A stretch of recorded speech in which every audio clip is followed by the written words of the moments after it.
All right. What up, everybody? Welcome back to the That Talk podcast.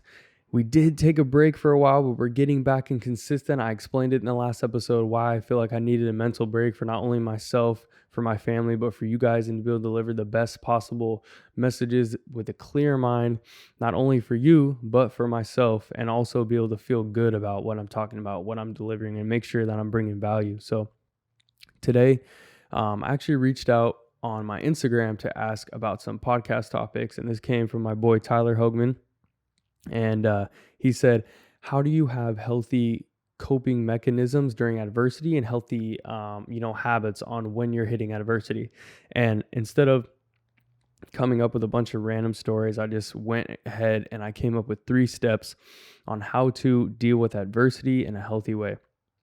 So, step number 1, we have to realize, and as you start to understand mind power, as you start to understand, what you're truly capable of with your mind, if you want to go that route, a lot of people don't because, it's hard. And not only is it hard, but they actually have to believe that the stuff is possible. But anyways, you have to realize that the adversity that you're going through, the circumstance, is only as big as you make it. What do I mean by that? Things only have power when we give them power. Nothing is good or bad, but thought makes it so. Earl Nightingale says that.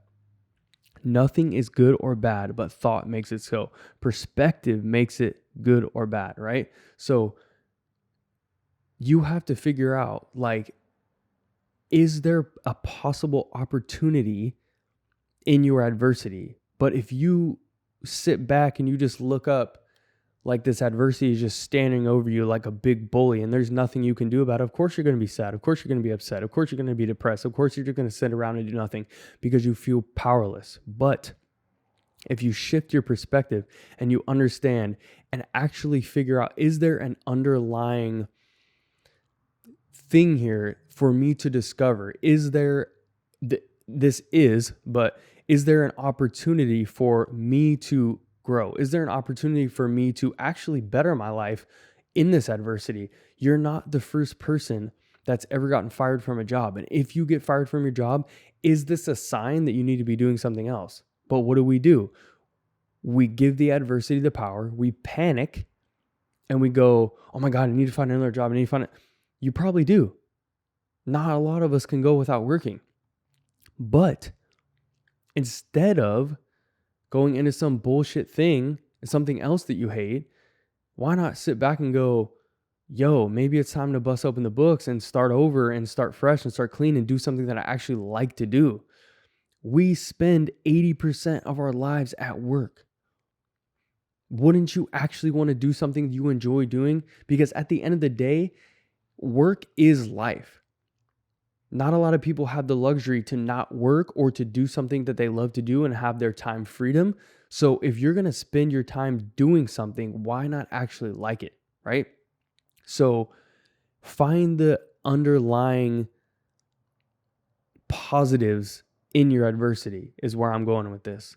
That's just a job example, but there's plenty of adversity that other people have gone through. You are not alone. You're not the first person to be dealing with what you are dealing with. So remember that. How could somebody else get through this, right?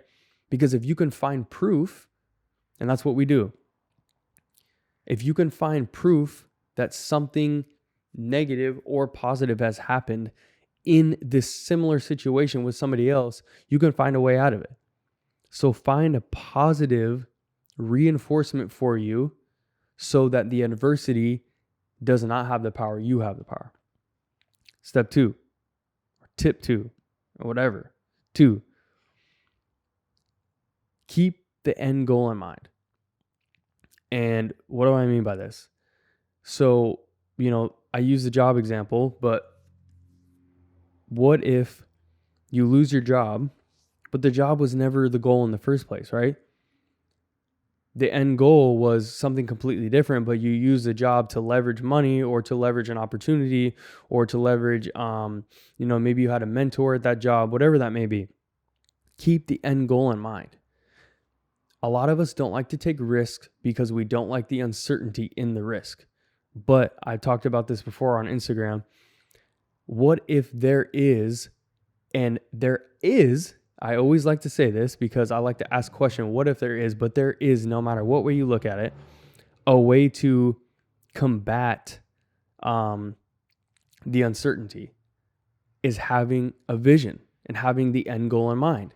But we are creative beings. We can create that vision. We can create that end goal. We can keep the process on the forefront of our mind, but we fail to do so because I feel like what we talked about in step 1, the adversity gets the power. So even if we have vision, even if we have goals, even if we have a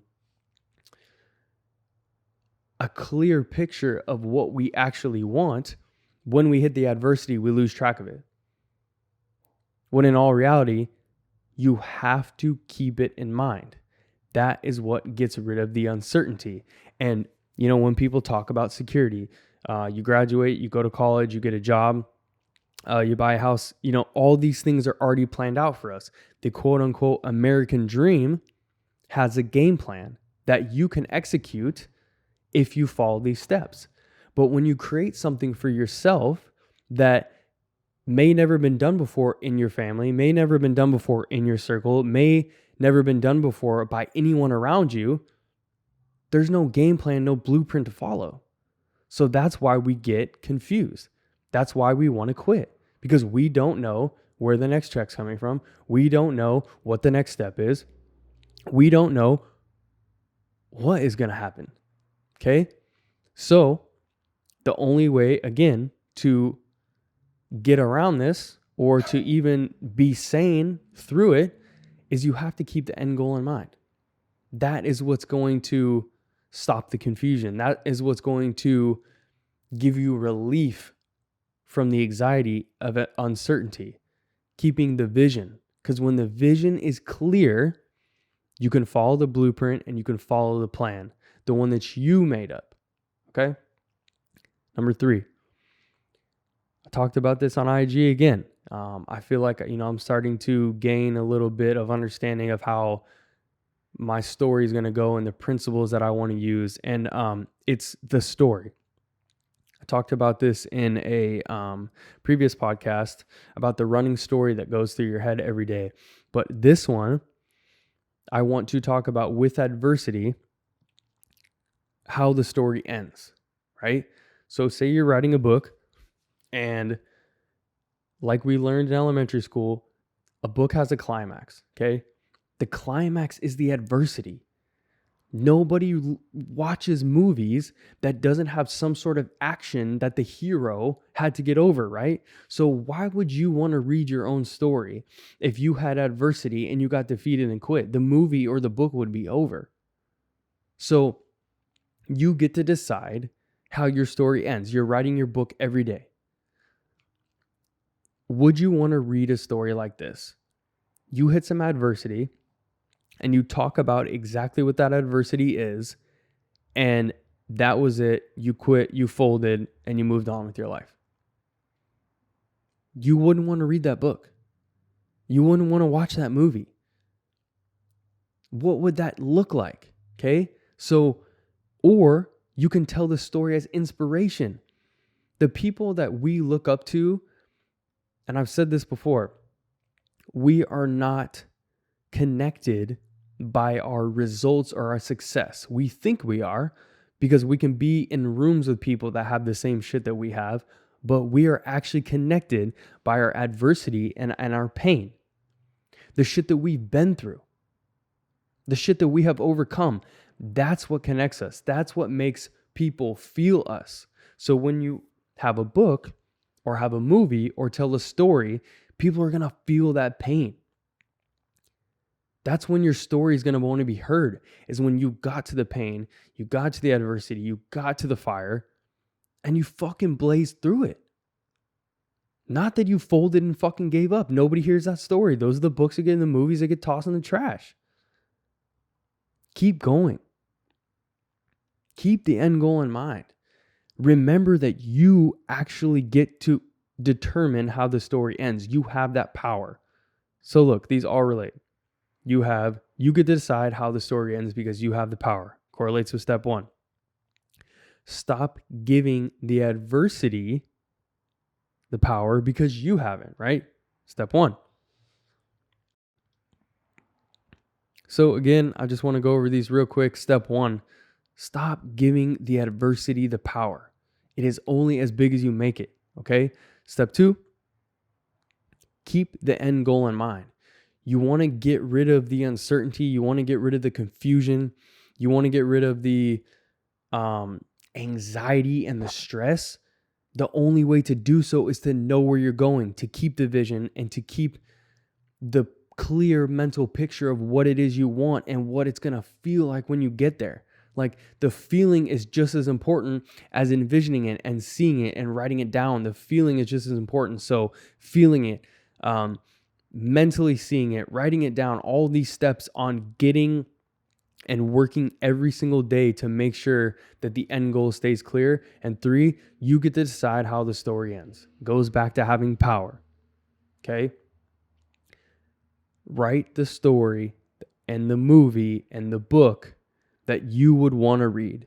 And if your story is not one that interests you, you need to change what you're fucking doing. So take these 3 steps and really think about it and how you can apply it to your life and maybe a situation that you're in right now. But I'm going to end it right there. We're going to be on Apple Music, Spotify, YouTube. Drop a comment, leave me a review. You know, it helps me out a lot. And I will see you guys in the next one.